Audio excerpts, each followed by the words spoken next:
ગુજરાતમાં એક શિક્ષકની નાનકડી પહેલે કમાલ કરી દીધી. ચાલો જોઈએ કેવી રીતે. શરૂઆત થઈ એકદમ સામાન્ય સમસ્યાથી. બાળકો ક્લાસમાં આવતા જ નહોતા. વાઘેરવાસ પ્રાથમિક શાળાની વાત છે, જ્યાં ફક્ત 60% બાળકો જ રેગ્યુલર હતા. પ્રોબ્લેમ એ હતી કે બાળકો ઘરેથી તો નીકળતા પણ સ્કૂલ પહોંચતા જ નહીં. આ આંકડો ખરેખર ચિંતાજનક હતો. આ માત્ર હાજરીનો સવાલ નહોતો, પણ બાળકોની સલામતીનો પણ હતો. એક એવા ઉપાયની જરૂર હતી જે બંનેનું ધ્યાન રાખે. તો શિક્ષક નિકુંજભાઈ સવાણીએ આ પડકાર કેવી રીતે ઝીલ્યો? ચાલો એમની સફર જોઈએ. આનો તોડ કાઢવા શિક્ષક નિકુંજભાઈ સવાણીએ ટેકનોલોજીનો સહારો લીધો. પણ આ સોલ્યુશન રાતોરાત નહોતું આવ્યું. એની પાછળ વર્ષોની મહેનત હતી. તો પહેલો આઈડિયા હતો QR કોડ. કાર્ડ સ્કેન કરે એટલે સીધો પેરેન્ટ્સને SMS જાય.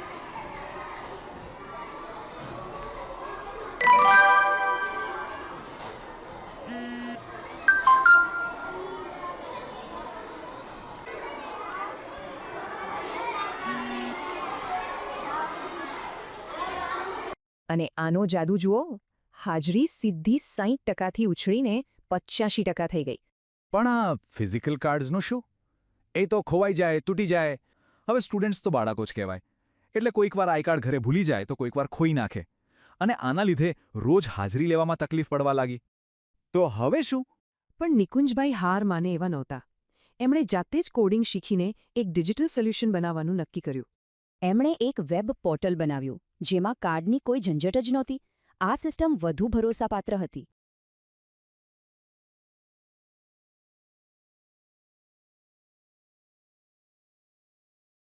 આ ડિજિટલ અપગ્રેડથી હાજરી વધીને 90% પર સ્થિર થઈ. મતલબ કે હવે લગભગ બધા જ બાળકો રોજ આવતા હતા. જ્યારે એમની બદલી બોટાદ થઈ, ત્યારે એમણે આખી એન્ડ્રોઇડ એપ જ બનાવી દીધી. અને રિઝલ્ટ? તમને જાણીને નવાઈ લાગશે. ત્યાં પણ હાજરી ફરીથી 90% પર પહોંચી ગઈ. આનાથી એ સાબિત થઈ ગયું કે આ આઈડિયા કોઈ એક સ્કૂલ માટે નહોતો. એ ગમે ત્યાં કામ કરી શકે છે.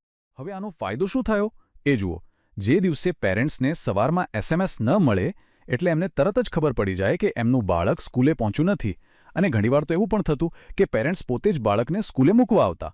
આ એક નાનકડી સિસ્ટમથી પેરેન્ટ્સમાં જે જાગૃતિ આવી એ જબરદસ્ત હતી. બીજું, હાજરી સતત 90% રહેવા લાગી. પણ સૌથી સારી વાત શું થઈ ખબર છે?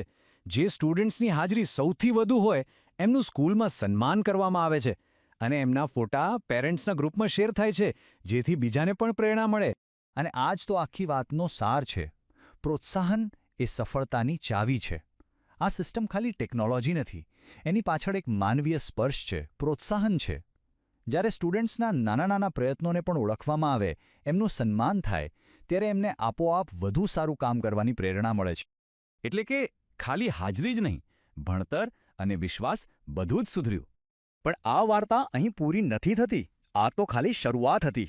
શરૂઆત થઈ હતી ચોથા ધોરણના માત્ર 40 વિદ્યાર્થીઓથી. અને આજે લગભગ 40 જેટલી શાળાઓ આ મોડેલ અપનાવી ચૂકી છે. આ બતાવે છે કે એક સાચો પ્રયત્ન આખા સમાજમાં કેટલો મોટો ફેરફાર લાવી શકે છે. તલસાણિયા ખ્યાતિ જાગેશભાઈ બ્રાન્ચ શાળા નંબર 2માં ધોરણ 4માં અભ્યાસ કરે છે. ધોરણ 4ની અંદર એના શિક્ષક દ્વારા નિકુંજભાઈ સવાણી દ્વારા જે એક અટેન્ડન્સ માટે જે ડિજિટલ પ્લેટફોર્મ જે ઊભું કરવામાં આવ્યું છે, એ માધ્યમ ખૂબ જ સરસ છે, સારું છે.